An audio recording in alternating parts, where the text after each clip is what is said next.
Hello viewers, welcome to my channel. आज हम C James Jensen की बुक आपकी अवचेतन मन की शक्ति से आगे का 22 चैप्टर का सेकेंड पार्ट पढ़ने जा रहे हैं।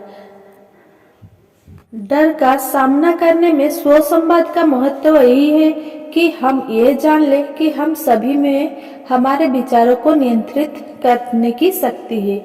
जब हम अपने विचारों को अपने मूल्यों और लक्ष्यों के अनुसार अनुशासित करने का प्रयास करते हैं तो हम अपने काम और उनसे मिलने वाले परिणाम को भी प्रभावित कर रहे होते हैं।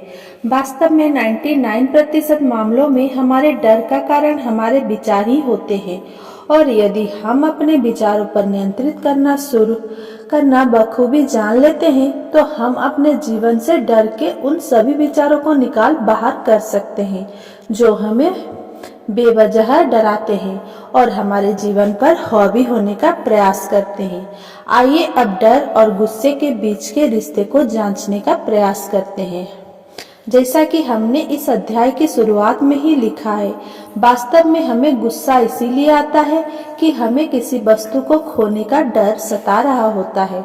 ये वस्तु हमारी नौकरी, साथी का प्रेम, बच्चा का प्रेम, स्वास्थ्य आदि हो सकती है। इस संभावना पर विचार करें कि गुस्सा अधिकतर स्वनिर्देशित होता है। मेरा तात्पर्य ये है कि जब हमें गुस्सा आता है तो हम अपने अंदर की उस कमी के प्रति प्रतिक्रिया दे रहे होते हैं जो तब बाहर आती है जब किसी दूसरे व्यक्ति की कोई बात या कोई काम हमें उसकी याद दिलाती है, या किसी व्यक्ति का व्यवहार हमारी अपेक्षाओं से भिन्न होता है। उदाहरण के लिए, किसी परिवार में एक बच्चे का खास तरह का व्यवहार उसके माता पिता को गुस्सा दिलाता है। दूसरे परिवार में बच्चे का उसी तरह का व्यवहार उसके पालकों को गुस्सा नहीं दिलाता। कई बार आप कार्यस्थल पर अपने सहकर्मी से कहते होंगे, जब बॉस तुमसे ऊंची आवाज में बात करता है तो तुम्हें गुस्सा नहीं आता?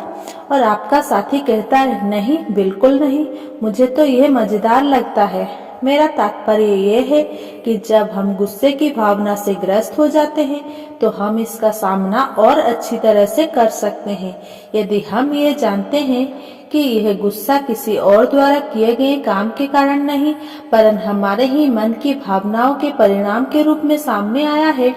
यदि हम अपने गुस्से के शिकार बनने की बजाय उसकी जिम्मेदारी स्वयं पर लेते हैं तो हम वैसे ही परिस्थिति में बजाय गुस्सा होने के कोई और प्रतिक्रिया देने का विचार कर सकते हैं।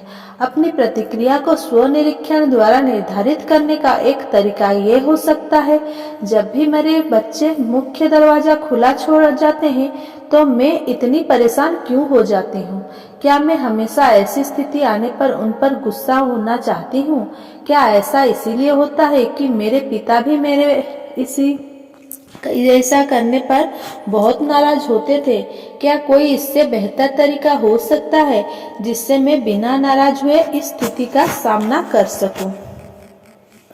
स्वनिरीक्षण करके अपने आसपास अपने आप से प्रश्न करना अच्छा और स्वास्थ्य प्रयास है, और इससे न केवल रिश्ते सुधरते हैं वरन हमारी भलाई के रास्ते भी प्रशस्त होते हैं। क्या गुस्सा होना बुरी बात है? मैं जानता हूँ कि यहाँ बुरा शब्द इस्तेमाल करने की बजाय मुझे अस्वस्थ शब्द का इस्तेमाल करना चाहिए। यहाँ यह कहना जरूरी है कि गुस्सा की वजह से कई रिश्ते टूटे हैं। इस क्षेत्र में हुए कई शोध यह बताते हैं कि गुस्सा करने वाले अक्सर अस्वस्थ रहते हैं, यहाँ तक कि कैंसर की बीमारी तक से ग्रस्त हो जाते हैं।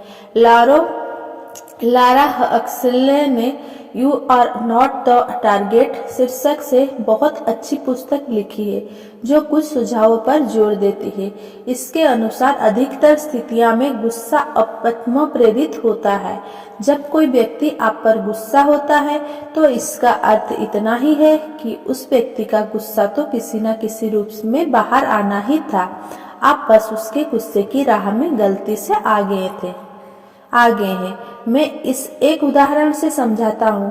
वो उदाहरण भले ही यहाँ बेढब सा प्रतीत हो, मगर दुर्भाग्य से ऐसा हर एक व्यक्ति के जीवन में अक्सर घटता है।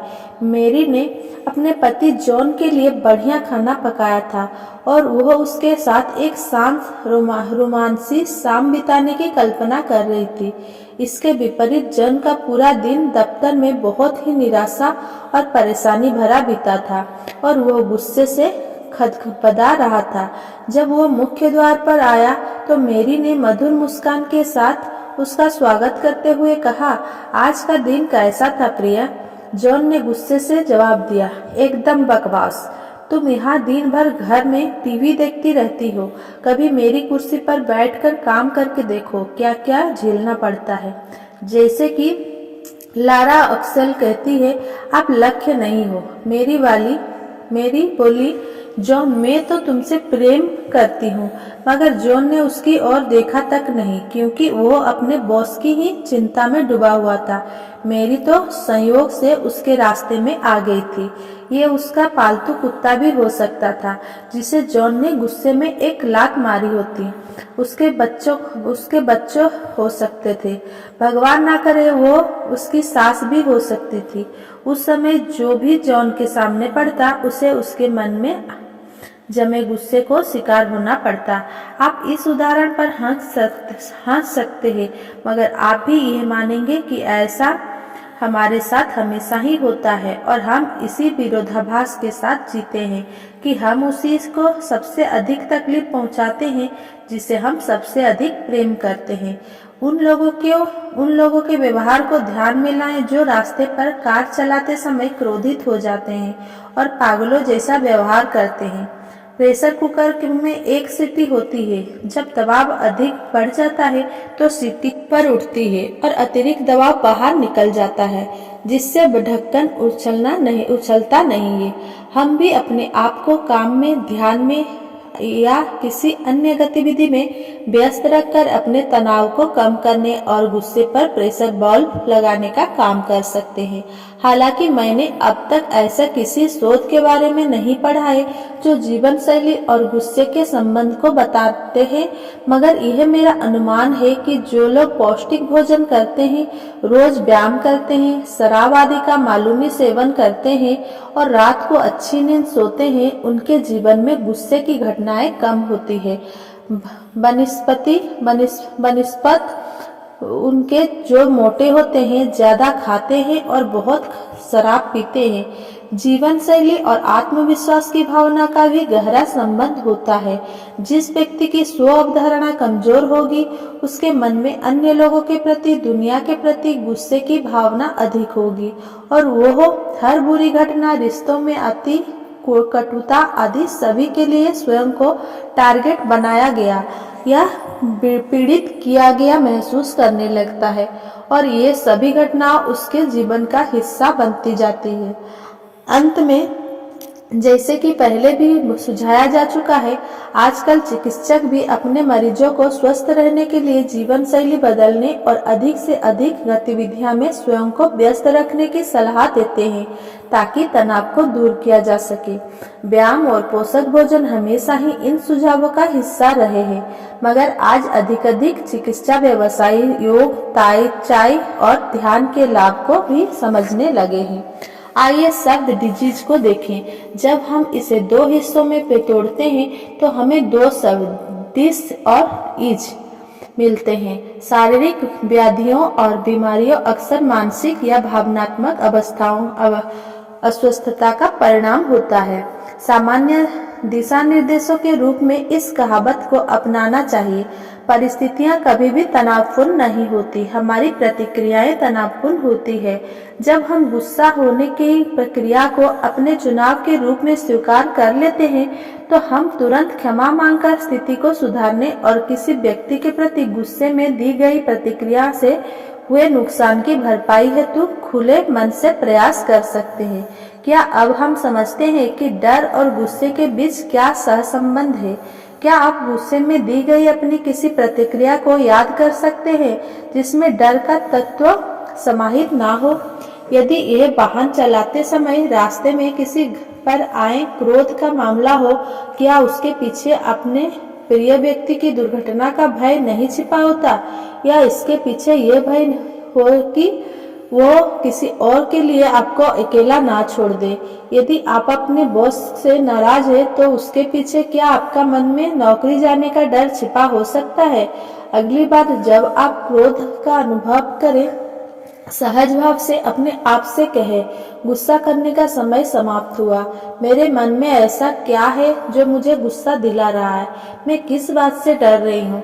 क्या मैं गुस्से की इस भावना के साथ रहना चाहती हूँ?